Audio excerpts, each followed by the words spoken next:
Hey, what's up, everybody? So, I told y'all, man, this is the start of me going to jail. Excuse me. I went back to Wallace, and I didn't know anything about me having a warrant out for my arrest for an assault charge. And the assault charge was alleged to be on my girlfriend at the time, or ex-girlfriend or whatnot. And I ended up getting arrested one day. I was at a friend's house in Wallace. My buddy Joey. Shout out to my buddy Joey. I was at his house hanging out, and I had my bag on me, my little, bag that I carry everywhere with me. And I had a bag of change and weed and everything else like that in the bag. And I was gonna go to the store. And when I went to the store, something told me, bro, don't bring the whole bag. Just bring the change. I don't feel like packing all of this and whatnot. And the store was on the other side of the train tracks, which when you come out of Joey's house, you just basically, hit a left and hit another left, and now you're going opposite direction, but it's an alleyway that you can just cross the tracks. You got to go inside of a big ditch. But yeah, so I told myself, man, just bring the change. So I brought the change, and I go to the store and I bought some Funyuns and a corn dog. And at this time, when I was leaving, all of a sudden, I see a cop coming, one of our, neighborhood cops, labeled as a dick, named Mario. And he comes, flying over across the train tracks. I didn't know he was coming for me. So before I could go back into the alleyway, he pulls in front of me and, tells me, stop the car, stop walking and stuff like that. And I mean, I have no tolerance for stuff like this because, I'm not somebody who lives in that type of fear of the cops or the law or whatever. So he's like, hey, how you doing, man? What's up? And I'm like, dude, what the hell do you want? What do you want, bro? And he was like, well, I stopped you because you walked across the train tracks and that's illegal. And I'm like, I grew up here, bro. What are you talking about illegal? We used to walk on the tracks, ride bikes on the, try to balance on the railroad or whatever. And he, what I had suspected was that I've never gotten in trouble in my hometown. They've seen me walking around, they've seen me with my brother, but I've never gotten in trouble. So it was almost like him, in a way, wanting to know who I was. And, like I said, he was labeled to be somewhat of a dick. And when he said, just hold tight and I'm gonna run your name real quick. You got your light? I said, bro, my bag is in the house. I just walked over here to get a snack. I'm walking back and, I don't have my ID on me. So he said, okay, what's your name? And I told him my name. And he says, man, that's not your name. I'm gonna give you another opportunity to tell me. I've had this happen before. When I say Charles Edwards and people cannot find my name or something like that, it happened in Huntsville as well. They thought I was lying about my name. And, again, it's nothing funnier than seeing somebody threaten you oh, man, you're going to get it, man, if you don't give me your name. I'm like, bro, ain't shit finna happen to me. I'm telling you my name, and, it's not going to go where you think it's going to go. And so he comes back. He's like, man, you got a warrant out for your arrest in Huntsville. And I'm like, what the fuck is that about? And he, of course, he's now reaching for my hand, and I'm like, bro, get your ass off of me. Get off of me, bro. Tell me what this shit is about. And he was like, I'm gonna. And at this point in my mind, bro, I'm willing to go there, because I know how this shit go. We'll tell you when you get there and all this other stuff. No, you're not, bro. You're gonna tell me right now. What the hell did I do? And so he said, you didn't know you had an assault charge out in Huntsville? I was like, hell no. But now that you say something, I'm like, I kind of know what it could be about. And he, so we get in the cop car, whatever, and he takes me down to Brookshire, which is another town. That's the closest town that has a jail. So I get in the jailhouse, and this is where my brother once again came into my benefit, where when I went in there's a guy named Ryan that grew up with my brother. And he noticed me. He said, man, you look familiar. And I'm like, yeah, bro, Xavier Ray is my brother. And he's like, oh, man, Xavier Ray? And I'm like, yeah, bro, Xavier Ray. And he's like, bro, man, I know him, so on and so forth. And he, that kind of like softened the vibe a little bit around everybody. He's not a violent person. He's a little dude. But it just kind of opened up everything for me to just relax.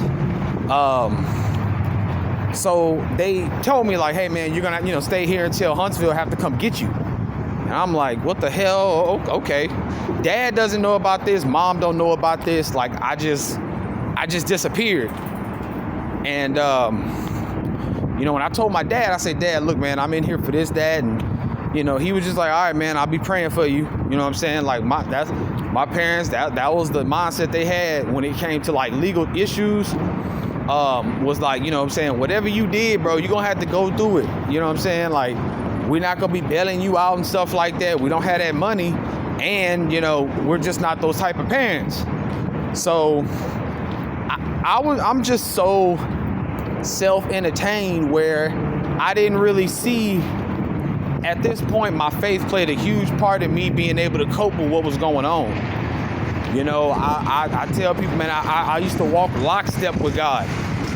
And for me to even say used to right now is somewhat hypocritical, because I believe that I'm chosen out of my family and out of a lot of people on this planet. I have a light inside of me.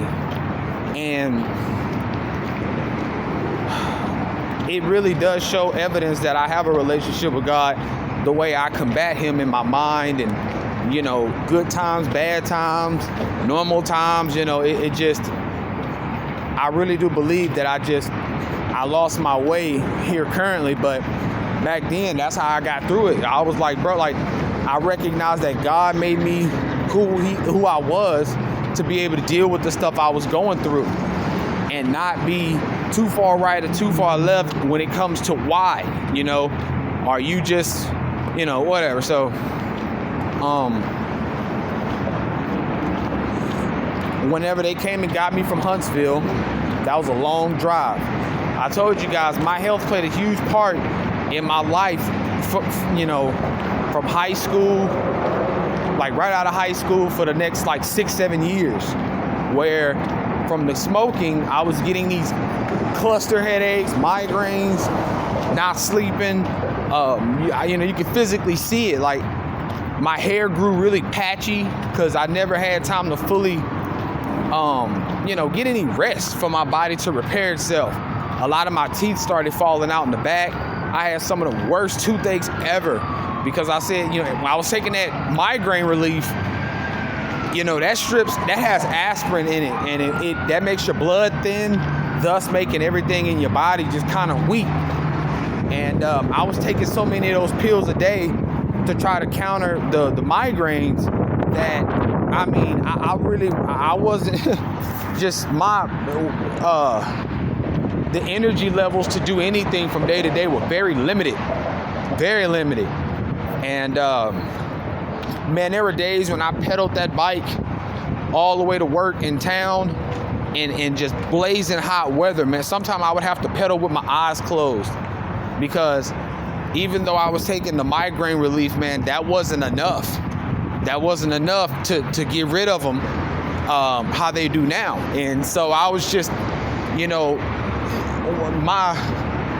the information that I was acquiring via YouTube and just my own common sense, when you mix that with somebody who just kind of like low energy, like myself at that time, it just made everything that much more difficult for people to see that I was not angry or anything like that. And what I came to realize is like, you know what, man, the right people seem to gravitate toward me versus people who just want to see me behave a certain way. And I became very content with that, knowing like, bro, I don't care about what people think, even when it comes to my attitude, because I told you guys, if I had $1 for every time somebody said something was wrong with me, I look mad, it's okay, smile, man, that's a lot of money. That's a lot of money. You know, that's something that has plagued me my whole life, where my resting face is somewhat of a mean mug. And so I have to put up with people saying, you know, hey man, it's okay, bro, like, you know, smile, man, it ain't that bad. And that's what makes me very angry. That's what makes me mad. And so when Huntsville came and got me, I went there, you know, everything like that. I think I ended up getting there like 4 o'clock in the morning. And when I get there, I go inside, and my experience was one of the better experiences out of most people, just because of my spirit at that time. Excuse me, I'm rolling up my sleeves. My spirit at that time was just so masculine and so for sure of itself that, again, like, if you had a problem with me, it was probably because something wrong with you. But I always kept a spirit and an attitude of being humble, being accepting of like my flaws. You know what I'm saying? Like, I'm not perfect. I don't think I know everything and everything like that. You know what I'm saying? So that always kind of softened the blow, you know, because most guys will be fighting that behave like me because their ego and things of that nature get in the way of the current situation at hand, where I never used jail or anything to make me more mad. And nah, man, like, it just felt like I was going through something that I had to get through. It felt like there was no way to buy myself out or anything like that. It felt like I had to go through these things because I accepted the invitation to walk with God. Notice I didn't say Christ, I said walk with God. And when that happened, bro, like, I just started going through things that I had to get through it. And it was, of course, hindsight is a mug, but when I look back on these things, I was like, bro, I couldn't have, all those situations, I never thought I would get out of them. So, when I'm in there, I think what the deal was that they gave me was like, hey man, you can just do time served. You've already served a little time over in the other county. You can do some time over here and you can be out in like 80 something days. I was like, all right, cool. Cause I'm pretty comfortable already with who I'm in there with and everything like that. Now, the people I was in there with were all black. One dude named was Clark, tall, kind of tall, lanky guy, not, you know, looked like damn CJ from GTA, like, you know, like a slender body build or whatever, bald-headed, light-skinned guy.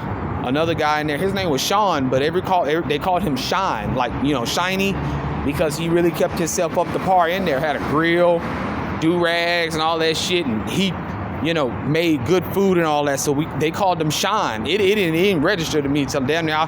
One day he was like, bro, what did you call me? I was like, your name's Sean, right? He was like, no, fool, it's Shine. And I, you know, like, oh wow, that's cool. And the other guy in there was his friend / cousin / best Sally or whatever name. He called himself several different names. He called himself Fruit. He called himself Flame. I forgot his real name, but it was all reference to, you know, being in a blood game. And so when I came in that night, he was bathing himself. He was the only one up, taking a shower, when he was singing, yelling real loud. And when I came in there, immediately I was tested, where he's continuing to sing and yell, and he's doing that to see if it's gonna bother me. And I didn't, you know, I know how this go. Even though, you know, it's kind of like my first rodeo, I'm like, bro, I already know how this go. You think I'm the guy that's gonna turn around and say, shut up, be quiet, I'm stressed out? No. So when he gets out the shower, he comes over to me, he's like, here, bro, you wanna make you some noodles? here's a peanut butter jar, here's a fork, here's some noodles, you know what I'm saying? Just, get comfortable. And of course, a couple things start running through my head like, nah, bro, like, just from what movies and shit like that tell you, or the penitentiary, like, I ain't taking this shit. But come to find out, that was nowhere near the the premise of him giving me food. So I ended up getting through it. Ironically, the guy that was underneath me, his name was Bruno, and he was black, but he was gay. And he was on my bottom bunk and I was on the top. And they would always try. They tried to basically ingratiate me. All of them but Clark was like, all right, we ain't gonna fuck with him. Like, if he don't want to play cards with us, he don't have to. If he don't want to talk to us, and you know what I'm saying, he just trying to get, everybody always say, bro, let that man do his time and go. For niggas that go to jail, you know how it is. It's like, bro, let that nigga do his time so he can go. And that's how it was for me. Everybody kept telling Clark to leave me alone, because Clark would, if this nigga didn't want to slap box or some stupid shit, he just kept messing with me like, yeah, man, you need to get your ass down here. And then, like, he just started getting handsy, like, actually trying to pull me off the top bunk. He was like, bro, I'm gonna make your ass. He was doing it in jest, like, just playing. But he was like, I'm gonna make your ass play, bro. And I was just like, bro, like, you already, fucking up, bro. Like, I'm already getting these evil thoughts of, like, bashing your head in because you're touching me. Like, I'm not that type of dude. So he was, he ended up feeling the fact that I didn't like him, fucking with me that much. Everybody was like, chill. So the situation that was eye-opening was there was a 50-year-old man in our cell, 52 to be exact. And when he came in, his first day, he made everybody a spread of basically like chili dog, it was like chili Fritos with beans and refried beans. It was just off the chain, bro. And what ended up happening with him was Clark got too excited one day and just kept calling this man a nigga. Like, man, nigga, shut up, man. And the older dude was like, bro, like, I'm not your age. Like, just stop calling me that. Stop, you're gonna respect me. And Clark was just like way beside himself. And the older dude was like, I'm gonna tell you, bro, like, Clark went to go take a shower, which the shower was like right beside dude's bunk. And when he told Clark, like, yo, bro, like, he told that nigga Clark, he said, hey, bro, I'm gonna tell you like this here, man. You talking a lot of shit from that shower. I say, bro. He said, bro, you step your ass around that metal table, the table everybody eat on in the middle. He's like, you step around that table, bro, and I'm gonna show you what's up. And Clark, like a scared dog, bro, just like kept talking around the parameter of the table. He never crossed it. The old man was like just laying there, like what you want to do, bro? And Clark never went near that dude. And so Fruit one day was telling us about a story of somebody was potentially locked up in this same jail that robbed him when he was like 14. Fruit is like 22 at the time. What he was actually serving for was he said that he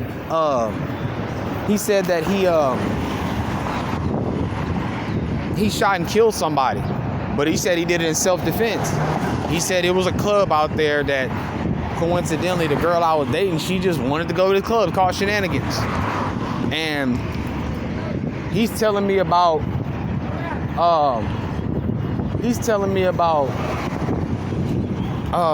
yeah, man, the dude, we were wrestling on the ground, and he going for it in his pocket, so I'm reaching for it as well, and I accidentally shot him in the stomach.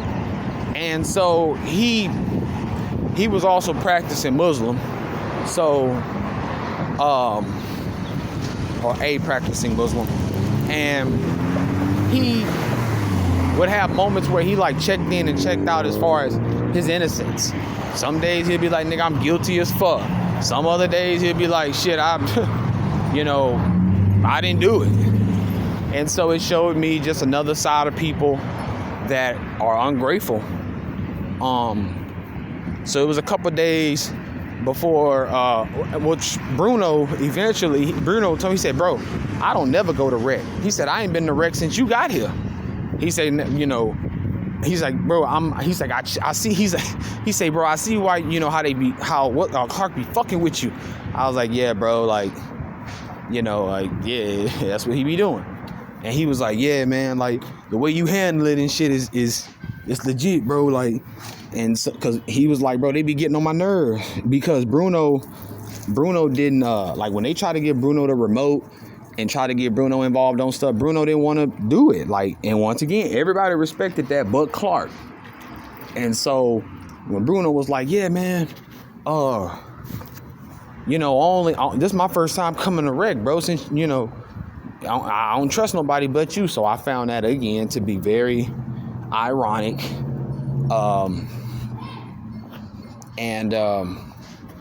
It was 4 days before I was getting ready to leave. And Clark, the night before, was playing the music. I mean, playing the TV, he had it on like volume 80 out of 100. And so the music was so loud. I mean, the TV was so loud. Everybody was basically like trying to go to sleep. And these are these moments, man, just like my stepmom, where I was like, bro, I'm finna tell this nigga something. Like, everybody clearly don't want to tell him something. I don't know why. So I tell him, I said, hey, bro, like, I was like, hey, bro, turn that down a little bit. And he was like, bro, everybody's still up, bro. Like, ain't nobody even sleep. By this time, he's already mad, because a lot of times he be telling jokes and stuff and I don't laugh. And, you know, I guess what the kids say, he's a classic hater. You know, just didn't like to see me being me. So he was like, man, you the only one complaining, bro. Shut up. And I was just like, dude, you're like, you're not finna be telling me to shut up, bro. And so I eventually got up and I walked over there and grabbed the remote off the table, turned it down, and he get up like immediately and was like, bro, why you acting like a hoe? And I was like, dude, I'm not playing these games, bro. Like, you've been looking at me the whole time. You know this TV is too loud. And so, I think it was the next morning or whatever. We was about to eat. And so I was just sitting there waiting. I was always last to get my tray. And he was like, I don't even know how we ended up like getting into this situation where he was like, bro, I've been wanting to hurt your ass since you've been in here, bro. And mind you, he's the only one yelling and hollering. Like, everybody was really like, leave him alone, Clark. Like, leave this nigga alone, bro. You tripping. You being weird as fuck. He don't want to fuck with you, bro, but you mad because he doesn't. And he was just like, bro, nah, man. It's like this nigga keep on trying me, bro. And everybody telling nigga like, bro, calm down, bro. You tripping. And so he ended up coming to the bunk. Like, I'm on the top, but he walked up to the bunk and was like, he was like, bro, I swear to God. And I was like, dude, you can say all this stuff. I was like, I just seen the dude over there, like, the old man punk you. What ended up happening, he ended up lying on the old man, saying the old man started it. And he ended up getting that old man kicked out of our cell. And so when he told, Sean got up and was like, bro, leave him alone. And he, that nigga Flame was a huge instigator, bro. Like, it was funny the way he did it too. Like, he just agging on and he was like, you ain't gonna do it. But he was like willing to fight on my behalf. And so he was like, man, y'all better leave y'all crazy ass alone. Y'all, and I mean, really, like, everybody was saying it for me. Like, leave him alone, bro. Leave that crazy ass nigga alone. He gonna hurt you, dog. And I'm just thinking to myself, like, please listen to these dudes, bro. I'm finna get out in 4 days. Like, don't make me do this.